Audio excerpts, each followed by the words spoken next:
Betsy, there's something wrong with Cayenne. What's wrong, Wolfie?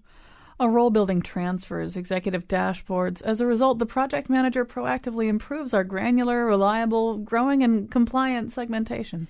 She's pointing at the animal crackers as if she wants one. Is that it, Wolfie? Do you want an animal cracker? Controlling should build a solution-oriented, focused, aligned, and interactive idiosyncrasy. The clients efficiently right-size a quality assurance using our systematized, cutting-edge strategic staircases. Go get Greg. What is it? Listen to her. Our hyper-hybrid onboarding process structures a compelling customer centricity. A business-led pillar prioritizes promising brand pyramids. Our wide-ranging innovations generate nimble roles and responsibilities. Oh my God. She's been infected with corporate. I told all of you to use the sanitizers.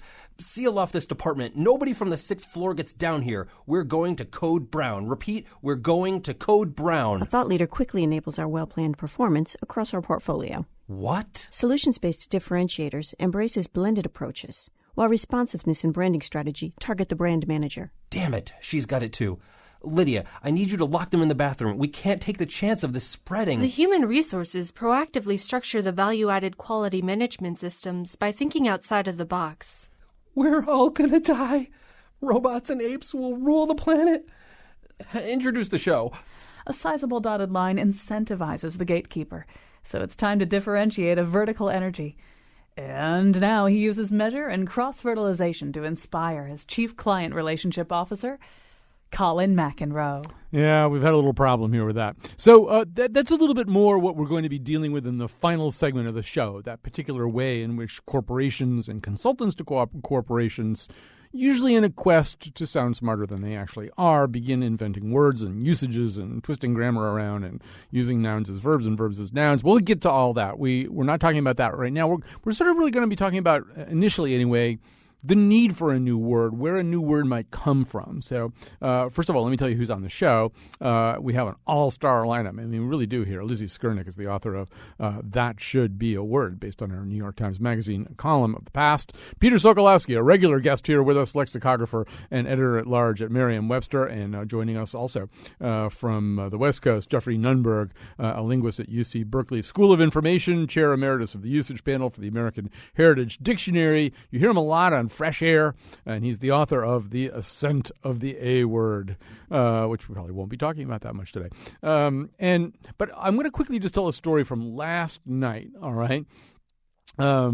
Because it just sort of I got a Lizzie Skurnick word for it anyway, which is so last night I'm down at the Long Wharf Theater watching the amazing Audra McDonald sing, and it's kind of a fashionable New Haven crowd. I'm from Hartford, I'm insecure, but I kind of had this black jeans and I had this kind of tuxedo-y looking shirt, but it's sort of an informal shirt that I was wearing untucked, and I thought I looked pretty cool. I'm walking around at the party before Audra McDonald, and I'm thinking I look pretty fly.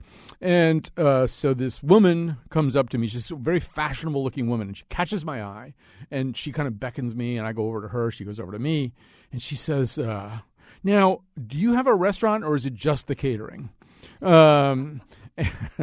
That was so not the mistake I wanted somebody to make. But there may be many Lizzie Skurnick words for this, but I feel as though my need to tell this story now, this story of a fashion fail, Lizzie Skurnick, is kind of ostentatious. Yes, maybe. I feel like you were denigrated, though. Yeah. Well, I was denigrated. But now, explain ostentatious. Explain this kind of word for us.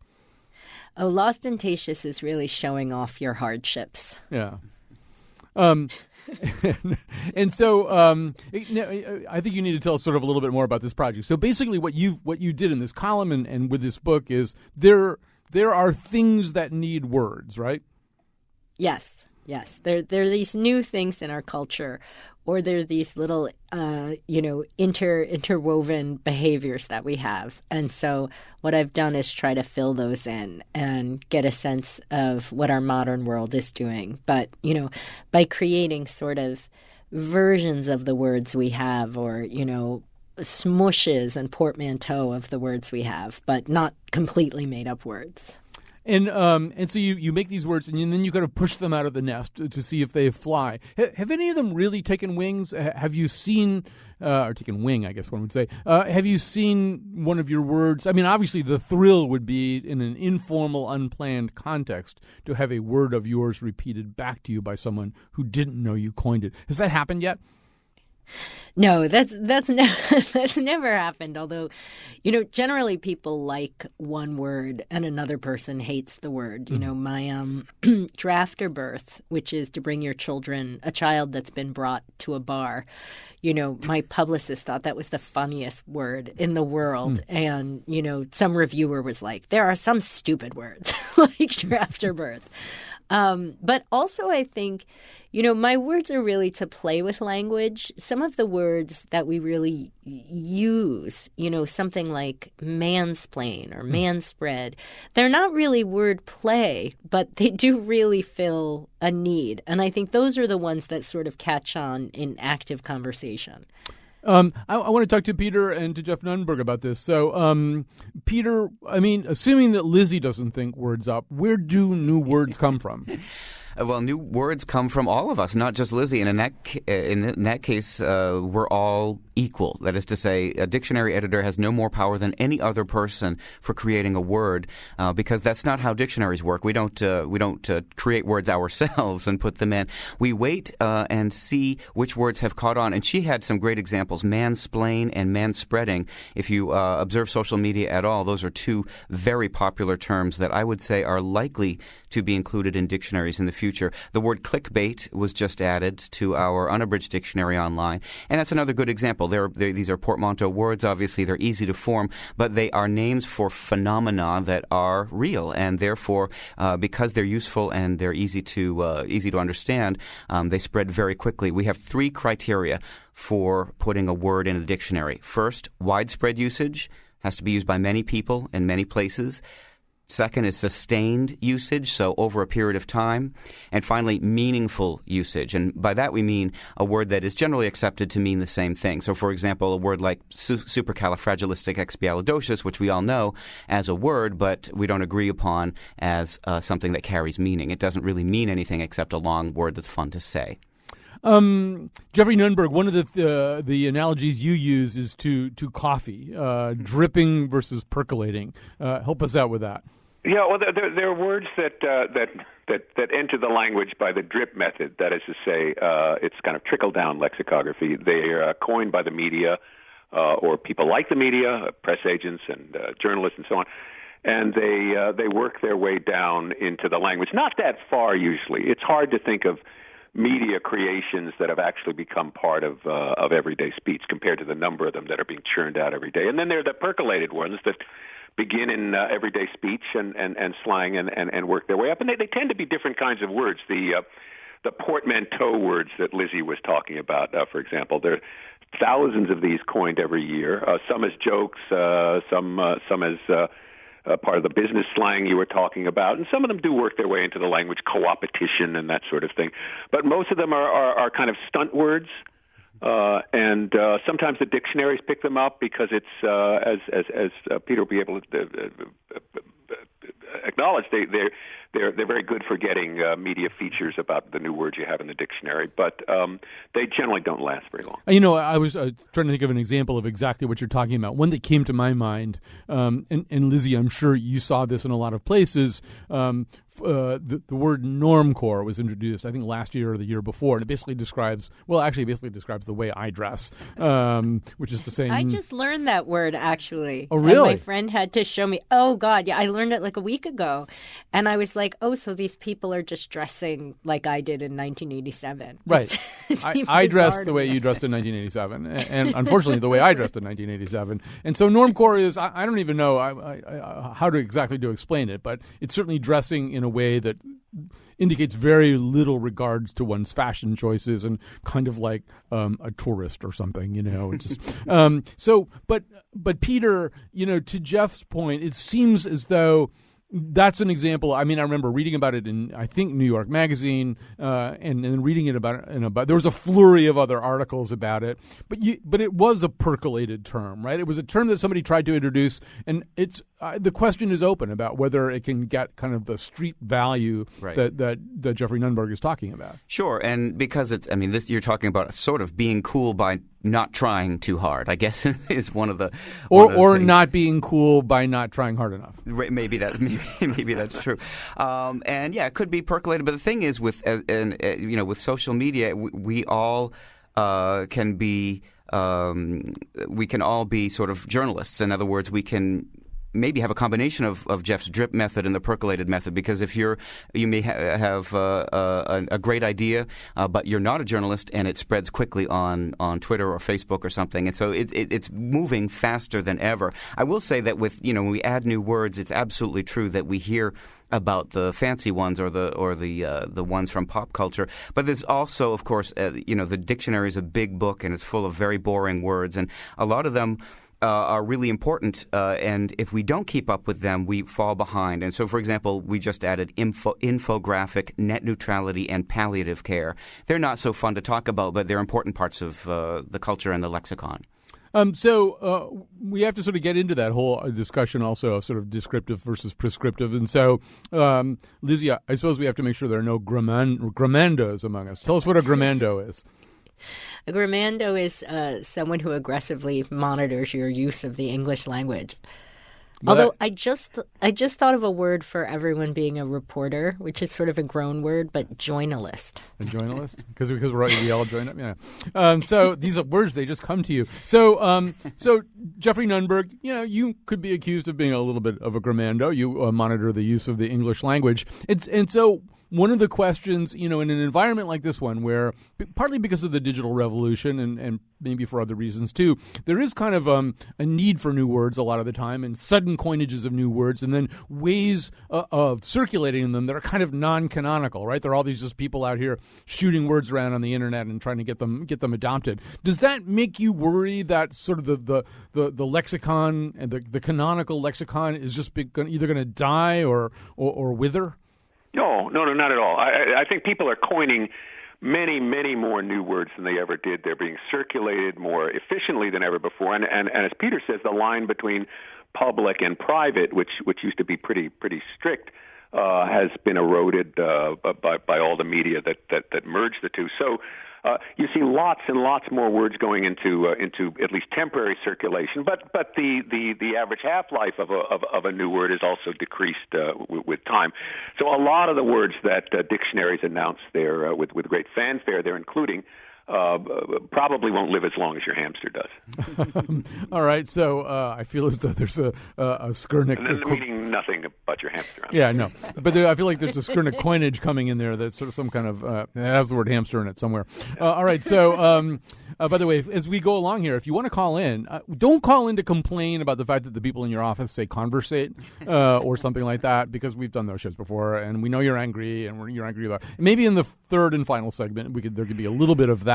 But we're not really talking about that right now. But we are talking about sort of new words or the need for new words. So I was asking on social media about this, and there were some interesting suggestions. And Peter, to your point that often, a simpler word, a less flashy word, can either get into the language, that it maybe isn't as clever or witty or smart as a Lizzie Skurnik coinage, but might seep in there. I think there's also some real meat and potatoes words that don't exist. But maybe I'm wrong, and I'll ask all three of you about this. Someone wrote, please come up with a word for that person in your life after 50 when you are not married, not boyfriend or partner or significant other.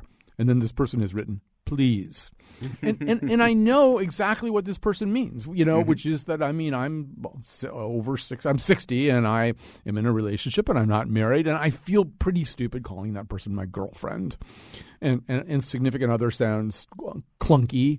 And Charles Osgood years ago tried Postle Q, person of opposite sex sharing living quarters, or whatever that's an acronym for. But so Peter, am I missing something? Does that word exist? No, it doesn't, to my knowledge, and I agree with you. There are holes in every language's expression. That's a real fact, and it is odd to hear a word like boyfriend or girlfriend referring to an adult or even an older person. And so I agree with you that there are always holes, but the fact is we don't always fill them. For example, we have trouble in English with the with a non-gendered pronoun, his or her.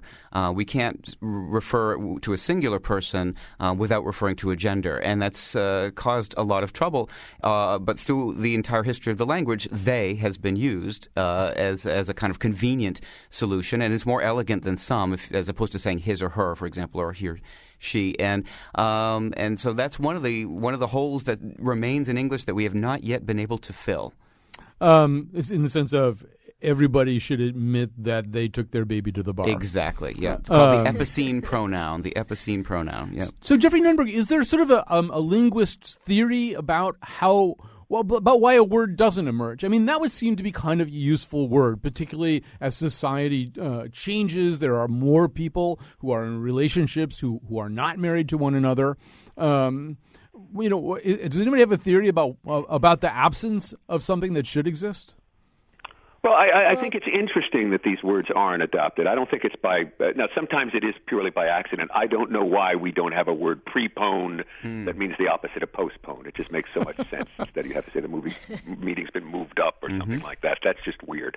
But in the case of a word for various kinds of partners and so on, I think the fact that we don't have a word reflects a certain uncertainty. It's almost as if we enjoy the absence of a word and the need to look for paraphrases and circumlocutions to express those notions. Maybe because those social roles are changing so rapidly. All right, we actually sent two of our outstanding interns, Alex Dubin and Hallie St. Germain, out into the street to ask them about that feeling that there's of something that there's no word for. So we'll be Vox 2 right here. Do you ever feel something there's no word to explain? Oh my God, like going through childbirth, there's like no word to describe that. The language that we have today to describe globalization and global trends is probably insufficient for some of the challenges that we're facing as a country. Yeah, like the awkwardness of coming up with something on the spot. I like that. That's talkword. Talkword? You already had that Talkword. one. And Lizzie, did you, in the amount of time that you've had, have you come up with the word for the person that you're with who, I always say that it's like, this Pequot Native American term, the person that I'm with that I'm not married to. But is there actually a nice Lizzie Skernickism? No, but I thought of one while we're talking, which is just the person who you're sort of married to just because you live with them. And so for the man, that would be groomy. But I don't know what it would be for the wife yet. I'm working on it. That's the portmanteau. All right. We also have a call coming in here from Frances in Greenwich. I think she has a fairly good question. Hi, Frances. You're on the air. Hi, Colin. As an old person, I would love to replace the word elderly with my very proper word, but it sounds better to my ears. I'd love to circulate it. And the word is olderly. Olderly. I don't know that really solves the problem somehow. Well, it feels better, and the people I've suggested it to smile and think it's okay. Yeah, you want a word that suggests snow on the roof but fire in the furnace. And I don't think it's quite there yet. But Jeffrey Nunberg, one of the things we're talking about here, too, is words don't exist in a vacuum. They bump up against certain social walls. And so, if you're looking for a different word to describe, say, a generation of people over 70 or whatever that she's talking about right now, I mean, there's a lot of people who there are stakeholders, right? There are organizations that call themselves certain things. There are people who really are going to care about whether that word is the kind of word they want applied to them. Well, I think that's true, particularly when you're dealing with these social categories. The absence of the need for euphemisms for old goes back just about forever. Nobody's happy with just saying the old. And there are organizations that are built around elderly and older Americans and so on that then would have to change their names. But I think it really has to do with a kind of social reluctance almost to say things for what they are. I mean, to give things, to name things with the words that describe what they actually are. Yeah, in that sense, you could make an argument for replacing elderly with old. You know, I Right, mean, right. There's no. I mean, old means old. Right. Elder is a comparative, and older Americans is a comparative, and seniors is a euphemism, and on the other end, you have people using words like creakies and crumblies and slang words for old people. But the old is a word that's charged with all kinds of meanings that make people very uncomfortable. Peter, you know, one thing that's happening here too is that, and it's probably right there in Francis's call, is that this big, huge pig inside the python generation of highly self-conscious people who've been written about and talked about all of their lives and have written about themselves and talked about their lives since they could, the baby boom generation, they're getting older now. And I assume generations in particular, and probably maybe this one in particular, they drive language. Oh, absolutely, and especially, it has to be said, medical terminology. And so the new terms that are being added to the dictionary, things like neurofeedback that has just been added, but there have to be many others. I know there have been in the last decade especially. They're following the baby boom just as the entire commercial life of America has followed the baby boom as they grew up and now grow older. It's absolutely true. And I want to mention to Jeff that your finger's on the pulse of the English language, and other cultures who speak English have different reflexes because prepone is used very commonly in Indian English. And I heard it used fluently in India when I was there. And it's a useful term. I totally agree with Jeff, and I think it's only a matter of time before it makes its way over to American English. Well, somebody actually requested a word for the sip of coffee you take after you've taken the last sip of coffee. When you bring the cup to your lips to drink and it's gone already, every damn time there must be a word for that last missing sip of coffee. There's a word for the sip before the last sip, etc. And so, I mean, to Jeffrey Nunberg's point, maybe this should be called... I have a word You've for got that, it? What is by it, the way. Lizzie? What is it? I have two words. Two? She's got two already. I have two. Well, that one is brewful. Yeah. You're sad when your coffee's over. Yeah, okay. You're sad when your coffee's over, or you just brew it. But also, I did have the word for giving birth, because I actually did give birth while I was writing the book. You know, not during the writing, but while I was writing it. And that is pacifier, but the last four words are FIRE. And you men can't judge that. No, we can't. You don't know. We can't tell you it's great, and we can't tell you it's inadequate. We just have no idea. We're completely agnostic. But, you know, Jeffrey Nunberg, it seems to be another thing that could be going on there with the last sip of coffee, and then the sip of coffee that's not there after the last sip of coffee. You know, we have the word penultimate. We don't have the word post-ultimate. At least I don't think we do. Well, after the last is the ultimate, right? Yeah. Well, no, the ultimate's the last. So this is post-ultimate. It's the post-ultimate. It's the same as when you go up a flight of stairs and think there's one more stair than there actually is. I like that. What Lizzie does and what people have done, Barbara Wallraff used to do this, but it goes back to Time magazine. It actually goes back to the Renaissance. People were coming up with words, often blends of the sort that Lizzie produces, to describe things that suddenly emerged in the culture that seemed as if they needed a name. In the 17th century, 16th century, they talked about philosophers, for example, and navigators were people who claimed false geographic discoveries and so on. So this goes back a long time, and in each case, there's a kind of Seinfeld feeling to it, where you're pointing out some regularity, some feature of culture that everybody's experienced, but that hasn't been drawn to common experience, to common knowledge, and that's what Lizzie's words do, I think. All right, we're going to grab a quick break. When we come back, we're going to be very on fleek, and we're also going to try to explain to you what that could conceivably mean. Macadamia vestibule, Pina colada, Managua, Velcro, escargot, malarkey, Pacadillo, glockenspiel. So we're back. We're talking to Lizzie Skurnik. Her new book is That Should Be a Word, A Language Lover's Guide to Chorgasms, Povertunity, Brattling, and 250 other much-needed terms for the modern world. Peter Sokolowski is with us, lexicographer and editor-at-large at Merriam-Webster. Jeffrey Nunberg, a linguist at UC Berkeley School of Information, regular contributor to NPR's Fresh Air, which is on right before us, and the author most recently, or maybe most recently, of, or at least sort of penultimately, of The Ascent of the A-Word. And so I want to go to this set of tape that we have, but before we do this, just so I don't forget, Peter, last last week we were doing another Bitsy Kaplan show that involved misfortune, and we spent one whole segment on Schadenfreude. Now, there's an interesting, and somebody actually today in the prep for this show said, well, I'd like a word for Schadenfreude that's easier to spell and pronounce. But this is an example of there not really being the English word and just a word from another language just winning and winning so decisively that, but I don't know, how does that happen? Well, we say we borrow words from other languages. That's not quite accurate because we never give them back, and that's one thing. And in sort of a more, different kind of example, just so you can think about how languages work, think of a word like Peloton, which is a group of bicycle riders, which we borrowed from French because of the Tour de France. However, we borrowed that word 300 years ago to mean a group of people, a group of men, and it came out as platoon. So the fact is the same single French word came into English twice, and we sort of mangled it the first time around. The second time around, we kept its spelling as we have with Schadenfreude. And so that's how it happens. We borrow a word, it falls into a certain niche in the language, and it stays there. All right, so we also recently did a show about David Letterman, and David Letterman used to have this segment, which I really loved, called Is This Anything?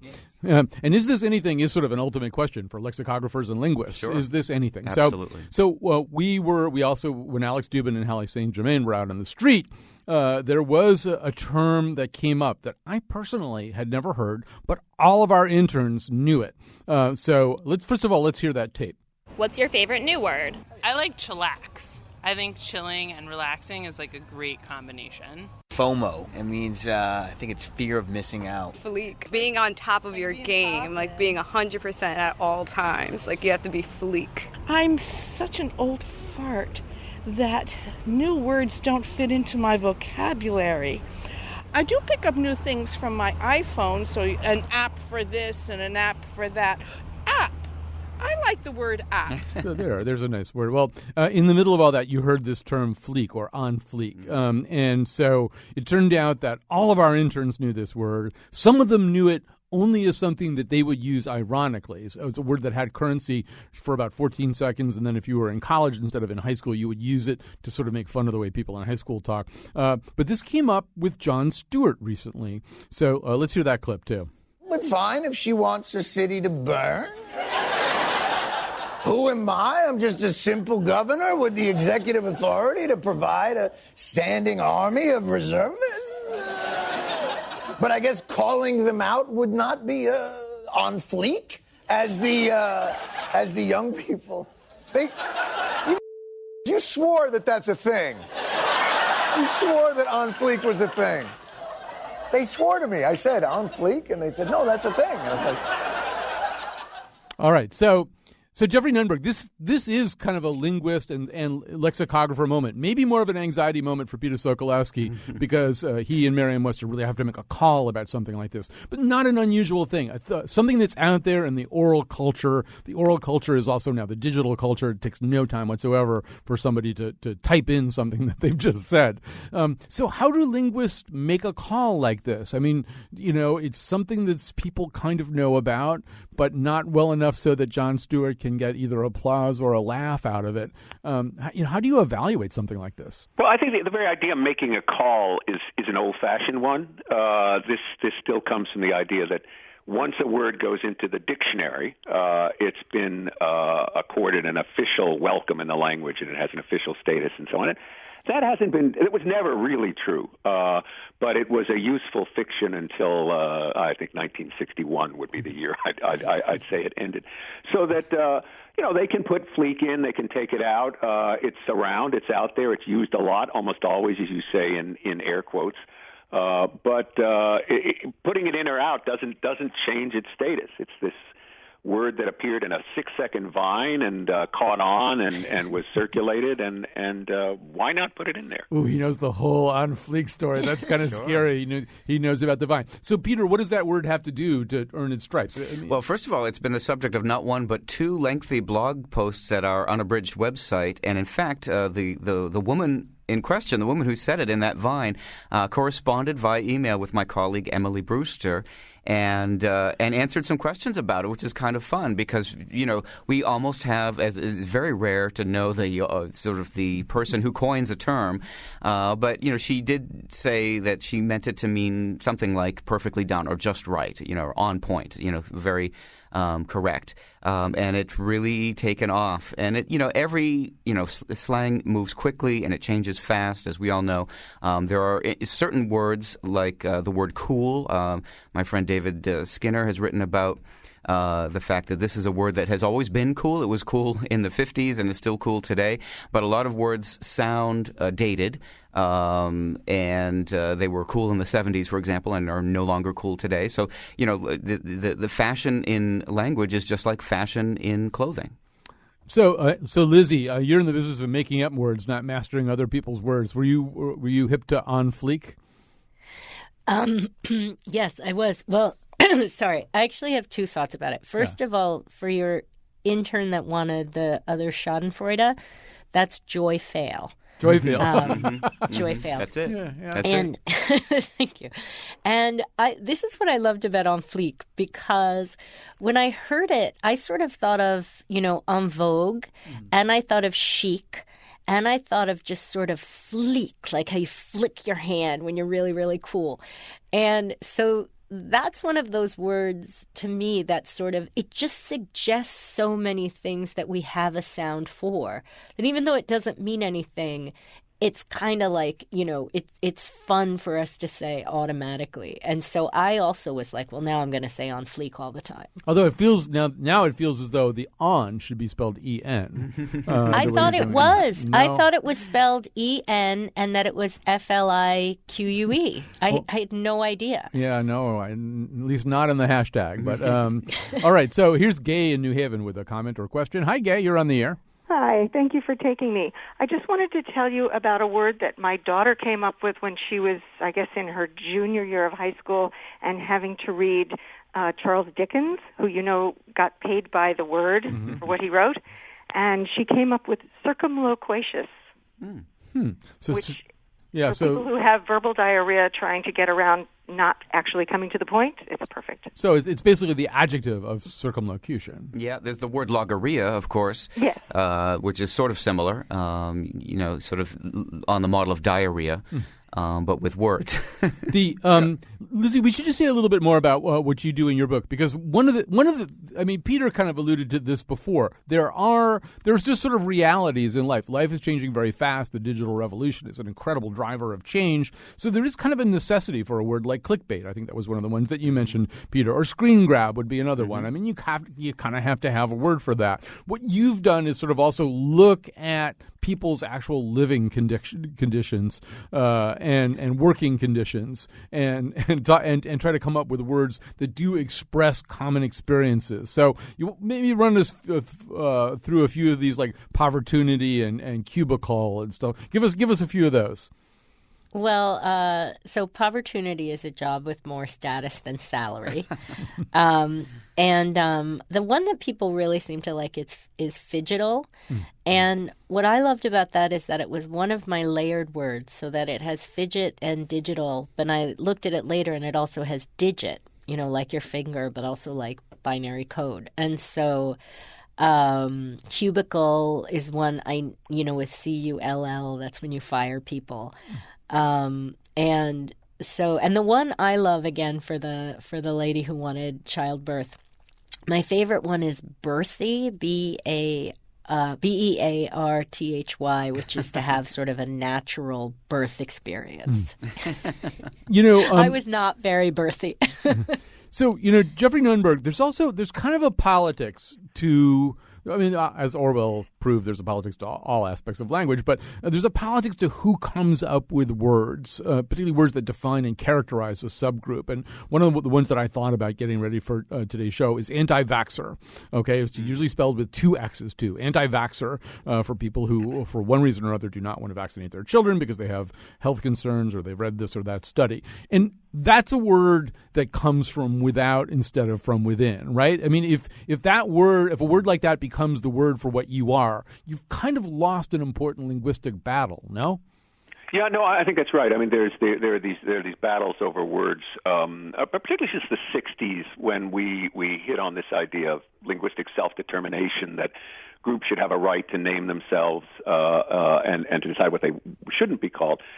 These have been big issues, and you look at issues like abortion or, in particular, immigration, where you've got competing words, none of which really managed to capture the whole field. So, whether you say illegal aliens or illegal immigrants or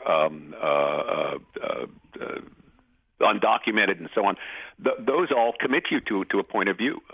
Gay and homosexual were in that position for a while, and now gay has really won out. It's the default word. If somebody speaks of the homosexual lifestyle or a homosexual agenda, you know exactly what they think about, for example, same-sex marriage. And Peter, I also assume that, he just made me think of something else, which is that kind of famously in the most recent State of the Union address, President Obama not only used bisexual and lesbian, both for the first time in a State of the Union address, but also transgender, a word which is newer anyway than, say, transsexual or transvestite. And I would assume that's kind of that makes a kind of ticking noise in the world of a lexicographer. It sure does. I happen to know that word is being drafted as we speak, essentially, at least this week, as we revise the unabridged dictionary. But there are also I can think of two quick comments. There are also words that are common words that are hiding in plain sight. A word like thing, in the way that Jon Stewart just used it. Is that a thing? Right. And that is not defined, as far as I know, in that particular sense in any dictionary. So it's sitting right there in front of us, and so we have to catch up and use it. And I love the title of Lizzie's book, which is That Should Be a Word. I think one of the most powerful reflexes for adults to look up words is the question: is that a word? Is that in the dictionary? And we had some evidence of that during the election of 2012. When Joe Biden had the debate with Paul Ryan and used the word malarkey, and malarkey became the single most looked up word on a single day during the election cycle. And I think it was because people were simply checking, is that really a word? Right. That was a word that was probably about to die, too, from lack of usage. And possibly. He just put the paddles right on it.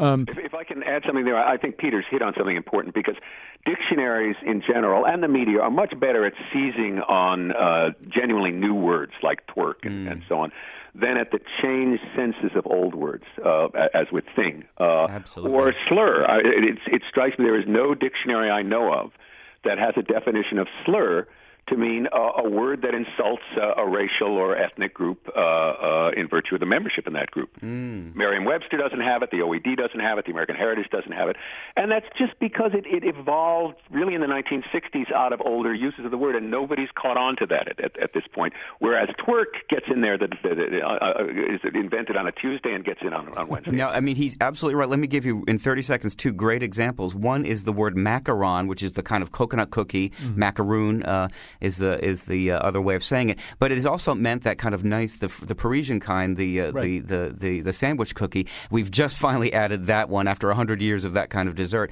But also in the 11th Collegiate, for the first time, we had a new sense of the indefinite article a or a, meaning in the sense a triumphant Ms. Jones greeted her supporters. So that meaning distinguishing the person from their usual or former or hypothetical condition had never been isolated before. So that's where the nitty-gritty of lexicography is, seeing the language up close and sometimes a lot later than we might like. We've got to go to a break here, but before we do, Lizzie, one example of the kind of thing that Jeffrey's talking about, I think, is the repurposing of a word that happens seamlessly, too, is the word spam. Spam was a brand name, right? It was like this disgusting stuff you buy in a can. And then, really, almost effortlessly, it became this other thing. Right. And why? But I love that. I love words like spam or like smoothie, where it's sort of like there's no particular reason that we should use this word for this, but we automatically know that that's the word we need. All right. Yes, it is the what did Mark Twain say? The difference between the fire. I can't remember it. Somebody will come up with it. All right. We have to take a quick break anyway. Doesn't make any difference. We'll be back after this. Salty cranium, Velcro velocity, phylum geranium, calico, cackle, alpaca, snack, Erie Canal, Zulu, pseudo, Plato, varicose, potato, periodontal, pesticide. platypus, terry cloth, donkey, sycophant, frigate, Milwaukee, Millard, Fillmore, Fang, meringue. Millard, Fillmore, Fang, meringue.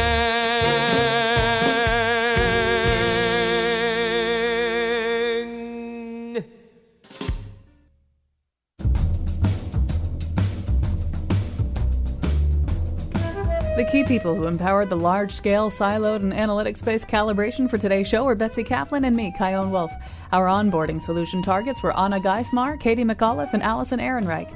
Greg Hill reimagines a powerful social sphere for us at WNPR Colin. The top-down mindsets of Greg, Betsy, and Lydia Brown were featured in the introduction. An aligned, compelling workflow for playing the part of Bill Curry was impacted by our corporate Vice Director of Strategic Planning.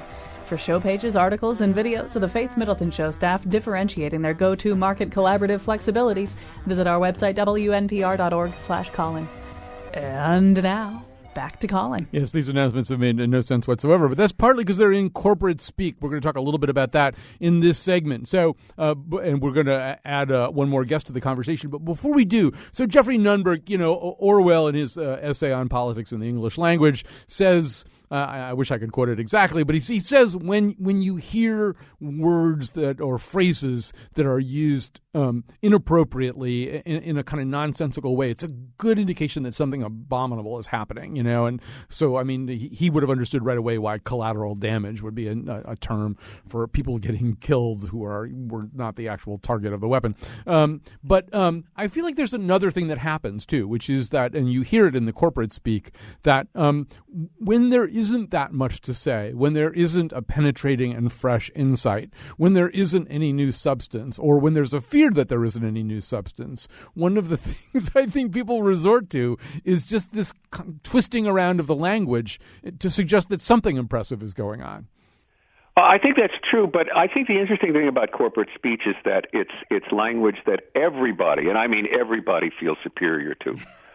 So we hear this language, we say, oh, those people are being pretentious or empty, but everybody thinks that.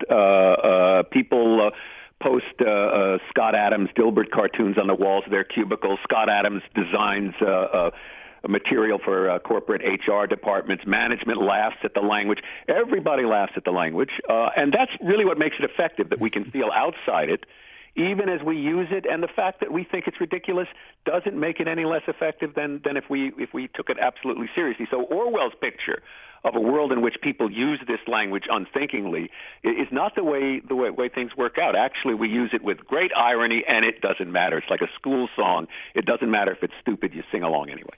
Also joining us is Kristen Comforo, an assistant professor of communication at the University of Hartford. I'm going to let you react to what Jeffrey Nunberg just said, but I mean, it does seem like there's no slowing the tide of this. No amount of ridicule, mockery, or resistance seems to make any difference. Absolutely. I think the phrase resistance is futile is probably something that resonates, quite well in the office. I mean, you're just kind of caught up in this kind of communication pattern. It is interesting to think of how we kind of are introspective about it and kind of throw it back on itself in almost this kind of satirical kind of way. When people are taking it a little too seriously, you sometimes kind of have to wonder, where they stand within, this particular communication moment, if they really know their stuff or not, because that's really what, some of this jargon is doing in terms of creating the ins and the outs and who gets it and who doesn't. And it is quite an interesting cultural pattern that we see. Well, it seems to me that one of the things that I noticed, Peter, and I don't know whether Merriam-Webster, you probably do have to track this, is one of the things that's done in these situations is the repurposing of a word so that it exits its usual part of speech and enters another one. So nouns is verbs, verbs is nouns. That's what I'm really trying to say. So suddenly the ask, right, the solve. Sure. So these are verbs that have suddenly turned into nouns, right? Yeah, we call it function shift, and essentially at this point, all verbs can be nouns. There's no the gates are broken, and they can sound kind of new, and they can sound annoying. Language changes just fast enough that we notice, and usually we object to those changes that we do notice. So impactful is not one that I love myself. I don't use it myself, but it's something that we hear quite a lot.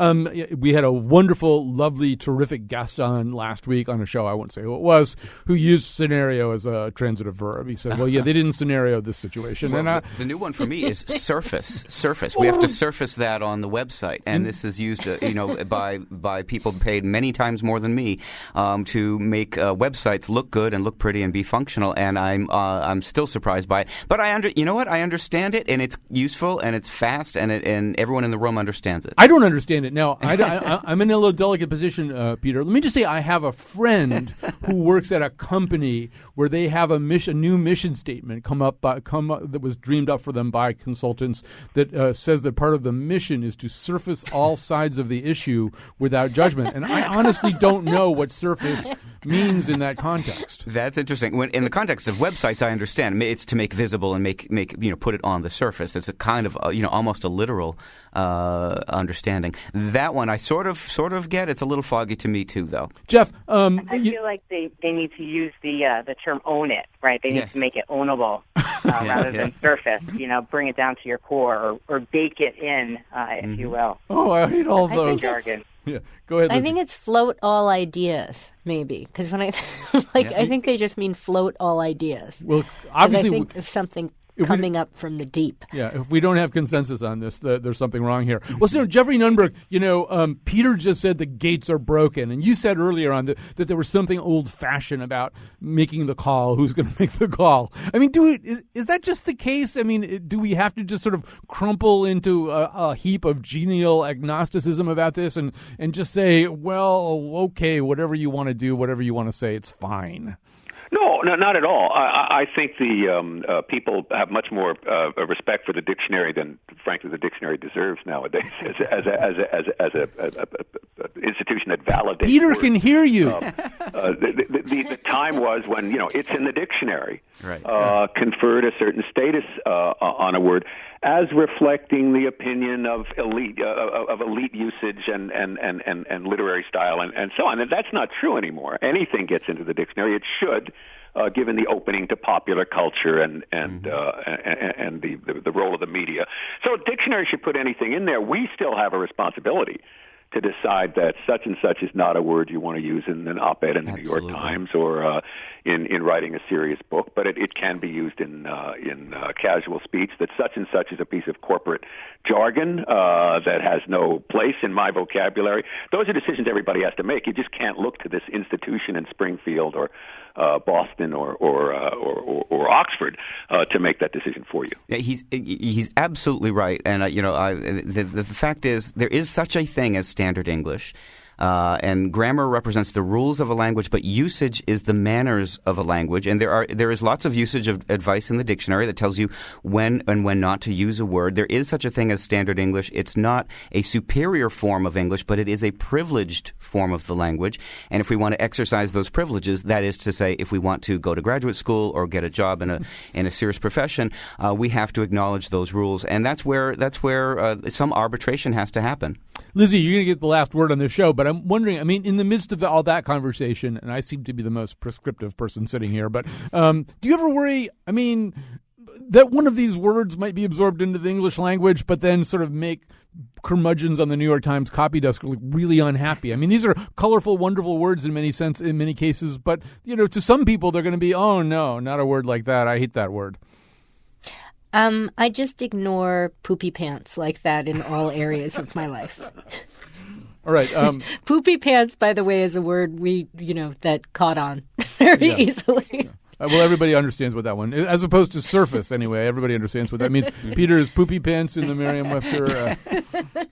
Not yet. We'll take a citation. Yeah, so the gates are broken, so you can throw your poopy pants right through them, and they'll hit poor Peter, who'll be standing there. All right, we have to stop here. I would love to keep going, but thanks to Lizzie Skurnick. Her book is That Should Be a Word. Peter Sokolowski, lexicographer, editor-at-large for Merriam-Webster. Jeffrey Nunberg, linguist at UC Berkeley School of Information. We stole him from Terry Gross today. He's the author of Ascent of the A-Word. Kristen Comforo, assistant professor of communication at University of Hartford. Gotta go. Make it pop, streamline, think outside the box. Leverage, vocabulary, increase your small salary. You know, it's kind of scary. Buzzwords, so necessary. Leverage, vocabulary, increase your small salary. You know, it's kind of scary. Buzzwords, so necessary. At the end of the day, we need to take a holistic approach to functional training in the wheelhouse of beta transparency so we can calibrate expectations and collaborate in the virtualization of real-time social bookmarking and workflow of our ROI. That makes sense. Let's get it done. Thank you for your hard work and thoughtful research, Kyone. Say what?